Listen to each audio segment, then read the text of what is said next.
Hello DPR students. आज से जो हमारे गूगल क्लासरूम में मैंने MCQs डाले हैं उसी का सॉल्यूशन शुरू करेंगे और मैं आपको सोल्व करके दिखाऊंगा कि कैसे चीज़ें बनती हैं। कुछ चीज़ों को मैं बहुत डिटेल से नहीं बताऊंगा और कुछ चीज़ों को हो सकता है मैं डिटेल से बताऊँ। तो ये पहला MCQ है जिसमें पूछा गया है कि अगर कोई फर्स्ट डिराइवेटिव है फंक्शन और किसी x के दिए गए वैल्यू के लिए उसके फर्स्ट डिराइवेटिव का वैल्यू लेस देन जीरो है। अब लेस देन जीरो है मतलब फंक्शन क्या होगा, डिक्रीजिंग होगा। ग्रेटर देन जीरो रहता है तो फंक्शन क्या होता है, इंक्रीजिंग होता है।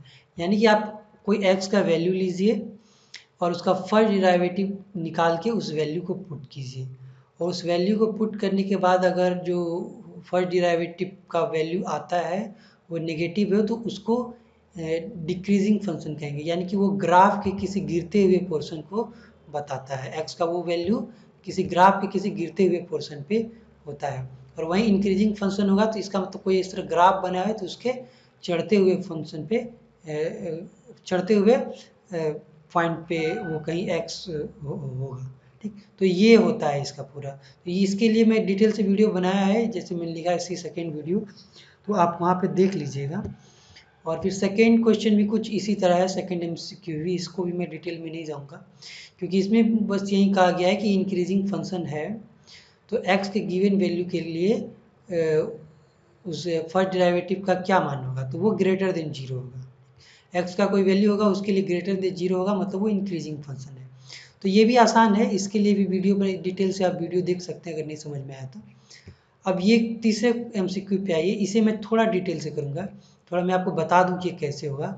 जैसे कि ये दिया हुआ है सप्लाई फंक्शन और आपको निकालना है marginal revenue Q is equal to 4 के लिए। ठीक, तो क्वेश्चन आपका कुछ इस तरह है और ये आपका क्वेश्चन है। तो ये आपको फाइंड करना है कि मार्जिनल रेवेन्यू क्या है। तो मार्जिनल रेवेन्यू क्या होता है, टोटल रेवेन्यू का फर्स्ट डिराइवेटिव भी होता है। तो आपको सबसे पहले टोटल रेवेन्यू चाहिए तभी आप मार्जिनल रेवेन्यू निकाल पाएंगे, लेकिन यहाँ टोटल रेवेन्यू आपको कहीं नहीं दिख रहा है। तो अगर आपको पता हो कि total revenue is equal to Q in multiplied by P होता है, यानी क्वांटिटी मल्टीप्लाइड बाय प्राइस, यानी आपने कितनी क्वांटिटी सेल की है उसको अगर प्राइस से मल्टीप्लाई कर दे तो वो आपका टोटल रेवेन्यू होगा। अब क्यू के टर्म में हमको निकालना है तो यहाँ सब कुछ क्यू के टर्म में होना चाहिए तभी निकलेगा। तो हमें पी का कोई वैल्यू चाहिए जो पी क्यू के टर्म में हो। तो यहाँ आप देख सकते हैं कि इस इक्वेशन को सोल्व करके आप पी का कोई एक ऐसा वैल्यू ला सकते हैं। जैसे मैंने इस -2p को क्या कर दिया, मैंने इसे इस साइड कर दिया यानी लेफ्ट हैंड साइड कर दिया तो इसका माइनस साइन हट जाएगा। और वहीं q को जब आप राइट हैंड साइड कीजिएगा 36 तो ऐसे ही रहेगा तो ये माइनस हो जाएगा क्योंकि इधर ये प्लस में था। और जब आप इसे सोल्व कीजिए तो आपको कुछ ऐसा इक्वेशन मिलेगा।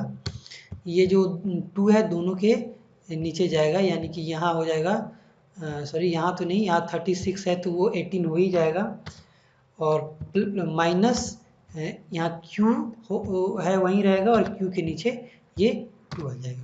तो ये आपका P का वैल्यू निकल गया। अब ये P का वैल्यू आप P की जगह पे रख के इस इक्वेशन को Q के टर्म में लिख सकते हैं। तो इसे मैं ब्रैकेट में रखूँगा क्योंकि इसमें माइनस साइन है, इस तरह से मैंने इसे रख दिया।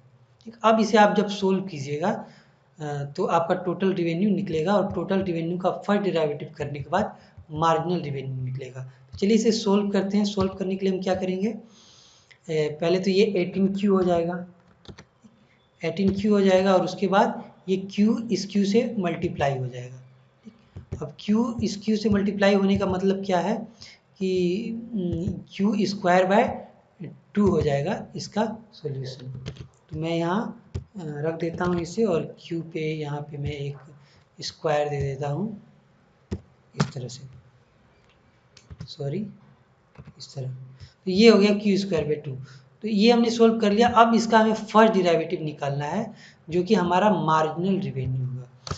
फर्स्ट डिराइवेटिव का मतलब क्या हुआ, यही होता है, देखिए डिराइवेटिव का साइन बस यहाँ यही है कि यहाँ वाई एक्स तो नहीं है, यहाँ है टी आर, यहाँ टी आर है और यहाँ एक्स की जगह पे क्या है, क्यू है। तो यही हमारा फर्स्ट डिराइवेटिव निकलेगा। फर्स्ट डिराइवेटिव क्या निकलेगा, 18Q का फर्स्ट डिराइवेटिव होगा 18 और माइनस इसका क्यू स्क्वायर का हो जाएगा 2q, तो 2 और ये नीचे वाला 2 खत्म हो जाएगा, तो यहाँ सिर्फ बचेगा q। तो ये हमारा निकल गया आपका फर्स्ट डिराइवेटिव। अब हमें q इज इक्वल टू 4 के लिए निकालना है मार्जिनल रिवेन्यू, और ये फर्स्ट डिराइवेटिव ही क्या है आपका मार्जिनल रिवेन्यू है जो हम जानना चाहते हैं। इसे आप जब सोल्व कीजिएगा तो आपका मार्जिनल रिवेन्यू निकल जाएगा, यानी कि 18 माइनस क्यू को हम यहाँ पे रख देते हैं अपने सॉल्यूशन की जगह पे, और 18 माइनस 4 के लिए हमें निकालना था, यहाँ 14 होगा। तो यही हमारा आंसर होगा सही, यही हमारे क्यू इक्वल टू 4 के लिए मार्जिनल रिवेन्यू है।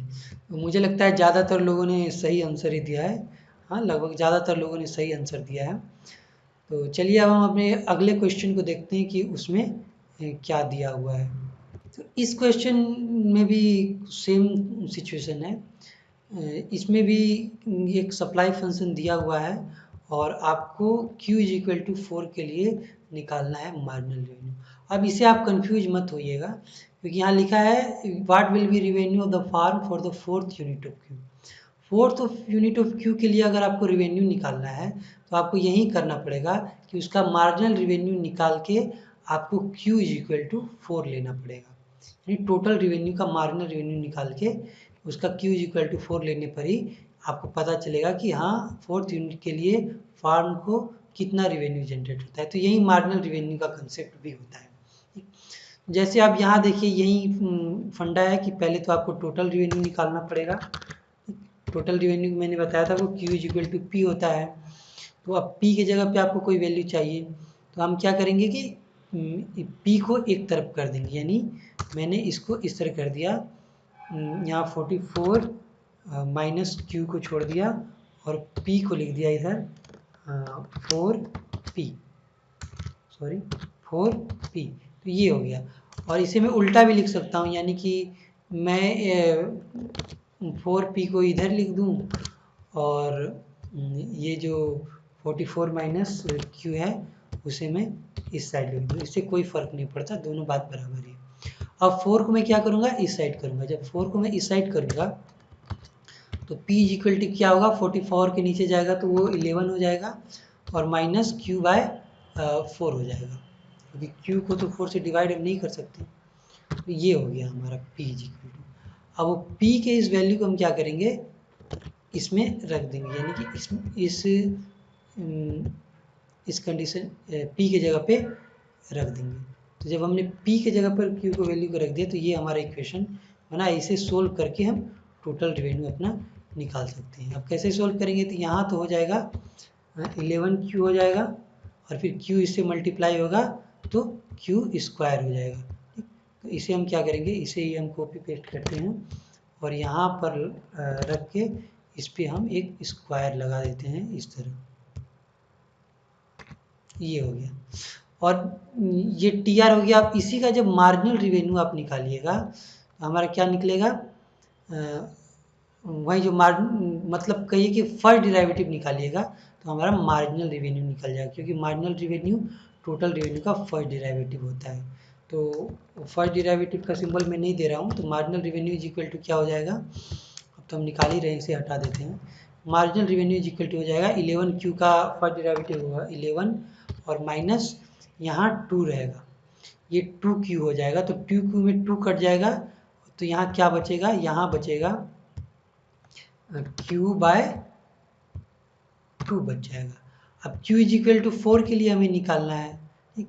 अब q इज इक्वल टू 4 के लिए निकालने का मतलब क्या हुआ, q की जगह पे हम 4 रख देंगे और यहाँ q की जगह पे अगर हम 4 रख देंगे तो क्या होगा, ये 2 से कट जाएगा और हमारे पास 11 माइनस 2 बचेगा, यानी कि 9 हमारा आंसर होगा।